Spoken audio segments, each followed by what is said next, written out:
सुशांत सिंह राजपूत जो बॉलीवुड के एक बहुत ही ज्यादा डिजर्विंग और टैलेंटेड एक्टर थे, इनके अनटाइमली डेथ के बाद फिर से हम एक बार नेपोटिज्म इस वर्ड के ऊपर बहुत ज्यादा डिस्कशंस कर रहे हैं। इनफैक्ट पिछले एक महीने में नेपोटिज्म ये मोस्ट सर्च्ड वर्ड है ऑन गूगल। एंड यही नहीं, नेपोटिज्म इन बॉलीवुड को सबसे ज्यादा प्रेफरेंसेस दिया था गूगल की ऑडियंस ने। लेकिन व्हाट इफ आई से कि बॉलीवुड में नेपोटिज्म बिल्कुल भी गलत नहीं है। अब आप लोग भी सोच रहे होंगे कि ये पागल वागल तो नहीं हो गया है, तो बिल्कुल नहीं। मैं अपने पूरे होशो आवाज में ये बोल रहा हूँ विथ ऑल द प्रूफ्स। सो बने रहिए इस वीडियो में मेरे साथ and I will prove you कि बॉलीवुड में नेपोटिज्म बिल्कुल भी गलत नहीं है। और ये जो करण जौहर, महेश भट्ट और सलमान खान जो कर रहे हैं, हम इनको जितना ब्लेम करते हैं, अगर हम उनकी जगह होते तो हम भी वही कर रहे होते। ये सब कैसे? So don't worry, I will explain you everything with suitable examples. So watch the video till the end because I have saved the best for the last.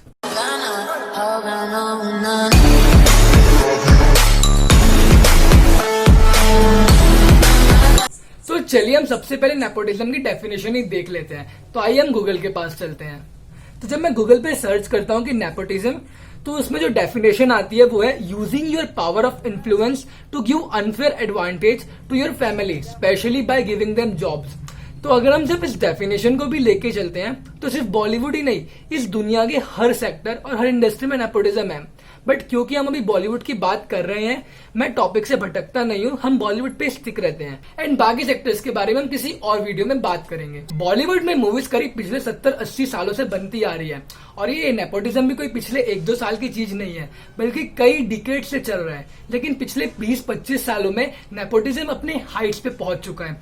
Almost सभी डायरेक्टर्स एंड प्रोड्यूसर्स ने अपने बच्चों को और कई relatives को launch कर चुके हैं बॉलीवुड में। तो जब मैंने भी इस पे रिसर्च किया कि क्यों डायरेक्टर्स एंड प्रोड्यूसर्स अपने ही बच्चों को, अपने रिलेटिव्स को फर्स्ट प्रेफरेंस देते हैं when there is so much talent out there, तो इसके पीछे का रीजन जान के आप भी वही सोचेंगे जो एग्जैक्टली मैं अभी सोच रहा हूँ कि हाँ यार, कोई बहुत बुरी चीज नहीं है नेपोटिज्म इन बॉलीवुड, हमको इतना ओवर रिएक्ट करने की जरूरत नहीं है। आप लोगों को पता होगा कि फिल्म इंडस्ट्री में आजकल मूवीज बनाने के लिए बड़े बड़े production houses either heavy loans लेते हैं बैंक से या फिर इन्वेस्टर्स को पिच करते हैं जो उनकी मूवीज पे इन्वेस्ट कर सके। लेकिन आप में से बहुत कम ही को पता होगा कि ईयर 2000 से पहले बैंक्स भी लोन नहीं दिया करती थी कोई भी मूवी बनाने के लिए। एक्चुअली गवर्नमेंट के रेगुलेशंस के हिसाब से किसी भी प्राइवेट बैंक हो या गवर्नमेंट बैंक हो, किसी को भी अलाउ नहीं था कोई भी मूवी या फिर सीरियल बनाने के लिए लोन देना। तो अब ऐसे टाइम पे अगर किसी भी डायरेक्टर या प्रोड्यूसर को कोई मूवी या सीरियल बनाना होता था तो उन्हें आइदर अपने पैसे लगाने पड़ते थे या फिर अपने ही एंड में मैनेज करना होता था। बट क्योंकि 1990s तक बॉलीवुड में बहुत ही लो बजट मूवीज बनती थी, तो डायरेक्टर्स एंड प्रोड्यूसर्स को उतनी दिक्कत नहीं उठानी पड़ती थी। लेकिन 1990s के बाद इंडिया में जब ग्लोबलाइजेशन हुआ, टेक्नोलॉजी आने लगी और धीरे धीरे हॉलीवुड मूवीज का भी क्रेज इंडिया तरफ आने लगा, तो अब टाइम आ गया था कि बॉलीवुड को भी अपने स्टैंडर्ड्स बढ़ाने थे एंड कुछ भी अपग्रेडेशन है इंक्रीज इन कॉस्ट। और अब आप सभी भी जानते हो कि कोई भी मूवी का सबसे बड़ा खर्चा होता है उनके लीड एक्टर्स की पेमेंट। और जब डायरेक्टर्स एंड प्रोड्यूसर्स खुद लो ऑन बजट रहते थे तो they started giving this roles to their children और रिलेटिव्स, फिर चाहे वो लायक हो या ना हो। अब इसके भी दो फायदे थे। देखो, अगर मूवी चल गई तो सारा पैसा घर पे ही रहना है, और अगर मूवी नहीं भी चली तो किसी को पेमेंट देने की जरूरत ही नहीं। यानी दोनों तरफ से फायदा डायरेक्टर्स एंड प्रोड्यूसर्स का था। डेफिनेशन के हिसाब से देखा जाए तो यही नेपोटिज्म है, लेकिन मैं इसको नेपोटिज्म नहीं मानता। अब मैं आपको एक एग्जांपल देके समझाऊंगा, लेकिन उसके पहले मैं ये बोलना चाहता हूं कि अगर आप इसको कंप्लीट नेपोटिज्म मानते हैं तो उसके हिसाब से इंडिया के ऑलमोस्ट हर दूसरे घर में नेपोटिज्म चलता है, और सिर्फ बॉलीवुड ही नहीं बट और कई सारे सेक्टर्स है इंडिया में जिसमें आपको बॉलीवुड से भी गंदा नेपोटिज्म मिल जाएगा। तो आप एग्जाम्पल को ध्यान से सुनिएगा और इमोशनली नहीं, लॉजिकली सोचने की कोशिश करिए। मान के चलते हैं कि आपके घर पे एक बिजनेस है जो आपके पापा ने अकेले अपने दम पे खड़ा किया है। अब उनकी एज हो गई है, इसलिए अपने काम से रिटायरमेंट लेना चाहते हैं और कोई एक ऐसे बंदे को ढूंढ रहे हैं जो उनके पोजीशन को पूरा रिप्लेस कर सके। तो अब आप ही बताइए, आपके पापा न्यूज़पेपर में एडवर्टाइजमेंट देके ऑडिशंस लेना पसंद करेंगे या उनके दिमाग में सबसे पहले आपके बारे में ख्याल आएगा? आई गारंटी कि 99% ऑफ फादर्स और पेरेंट्स के दिमाग में सबसे पहले ख्याल अपने बेटे का ही आएगा, चाहे फिर वो कितना भी निकम्मा क्यों ना हो।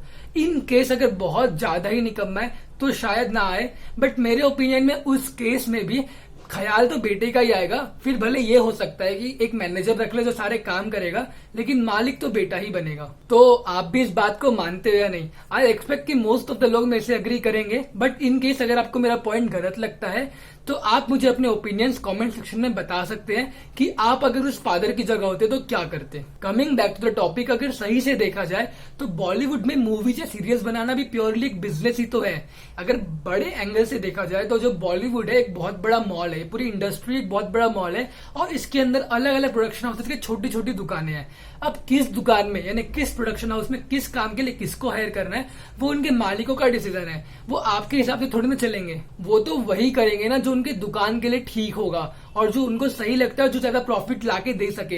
एग्जैक्टली वैसे ही जैसे आपके पापा ने किया था आपके साथ। चाहते तो वो आपको निकाल भी सकते थे क्योंकि आप डिजर्विंग नहीं हो, लेकिन उन्होंने बिजनेस आप ही को दिया और आपके अंडर में एक मैनेजर रख दिया। एग्जैक्टली वैसे ही हमारे बिजनेस और प्रोडक्शन हाउसेस भी वही कर रहे हैं जो उनको प्रॉफिटेबिलिटी जल्दी लाके देगा। अगर उनको लगता है कि वो अपने बेटे को रोल दे के ज्यादा प्रॉफिट कर ले सकते हैं तो डेफिनेटली वो उनको प्रीफर करेंगे, एंड इस टाइम पे हम उनको कुछ नहीं बोल सकते। तो चाहे राकेश रोशन हो जिसने खुद अपने बेटे ऋतिक रोशन को लॉन्च किया था, या फिर सूरज बारजाते हो जिसने सलमान खान को लॉन्च किया था सलीम खान के बोलने पे।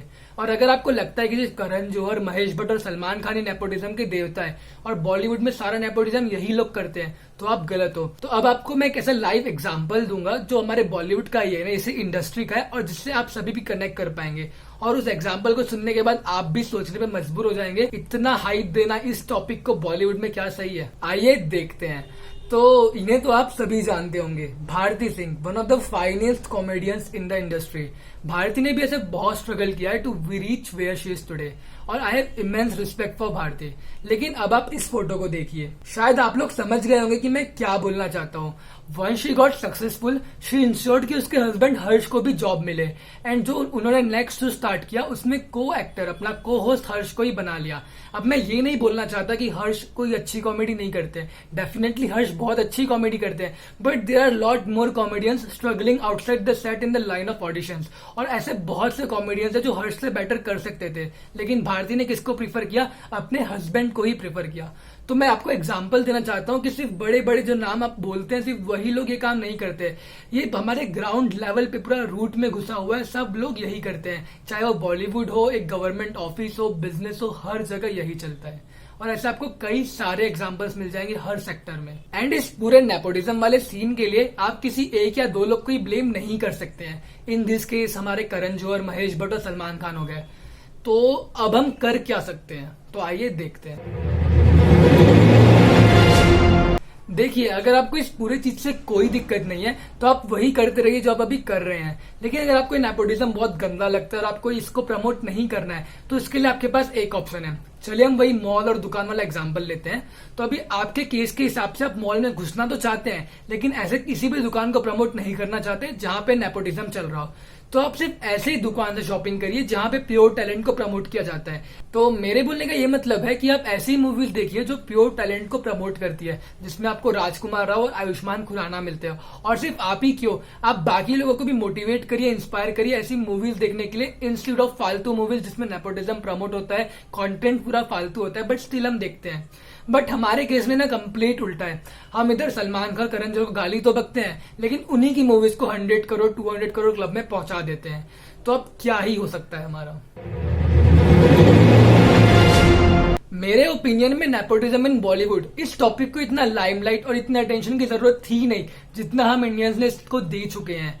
हमें अगर डिस्कस करना चाहिए तो नेपोटिज्म इन इंडियन पॉलिटिक्स के ऊपर डिस्कस करना चाहिए। ज्यादा से ज्यादा लोगों का ध्यान इसके तरफ अट्रैक्ट करना चाहिए, क्योंकि मेरे हिसाब से अगर बॉलीवुड में नेपोटिज्म होने ना होने से किसी के कॉमन मैन की लाइफ पे कोई असर नहीं पड़ता है, लेकिन अगर हमारे इंडियन पॉलिटिक्स में हार्डकोर नेपोटिज्म आ गया ना तो एक एक कॉमन मैन की लाइफ पे बहुत ज्यादा बुरा असर पड़ सकता है। अब आप ही सोचिए कि अगर किसी एक अनडिजर्विंग कैंडिडेट को एमपी या एमएलए की सीट मिल जाती है just because his father was a big leader या एक्स एमएलए और एक्स एमपी, तो इससे पूरे डिस्ट्रिक्ट के लोगों को भुगतना पड़ सकता है। और अगर यही सेम पर्सन इन फ्यूचर एक बड़ी पोजीशन पे पहुंच जाता है तो क्या पता पूरा एक स्टेट या एक कंट्री सफर कर सकती है। So think accordingly. अगर आपको मेरा ये पॉइंट सही लगता है और आप भी चाहते हैं कि लोगों का माइंडसेट चेंज होना चाहिए, हमको बॉलीवुड नेपोटिज्म से पॉलिटिक्स के नेपोटिज्म पे शिफ्ट होना चाहिए क्योंकि हम सभी की लाइफ इससे कनेक्टेड है, तो प्लीज इस वीडियो को ज्यादा से ज्यादा शेयर करिए ताकि हम लोगों का माइंडसेट चेंज कर सके, हम लोगों को बता सके कि don't think emotionally, think logically ही हो।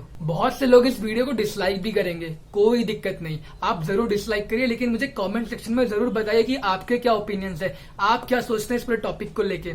And my only intent to make this video was कि आप लोग को अवेयर कर सको, आप लोग को बता सको कि don't think emotionally, think logically. क्योंकि बॉलीवुड के नेपोटिज्म को तो हम इजीली कभी भी बॉयकॉट कर सकते हैं, लेकिन अगर पॉलिटिक्स में अंदर तक नेपोटिज्म घुस गया तो हमारे हाथ में कुछ पावर्स बचेगी नहीं और सारी ये पावर्स अनडिजर्विंग लोगों के हाथ में चले जाएगी जो हमारी लाइफ के साथ कुछ भी कर सकते हैं और हम फिर कुछ नहीं कर पाएंगे। और अगर आप चाहते हैं मैं एक वीडियो बनाऊं on nepotism eating Indian politics, तो आप जरूर मुझे कमेंट सेक्शन में लिखकर बता सकते हैं। अगर बहुत सारे लोग कमेंट करेंगे तो definitely I will make a video very soon.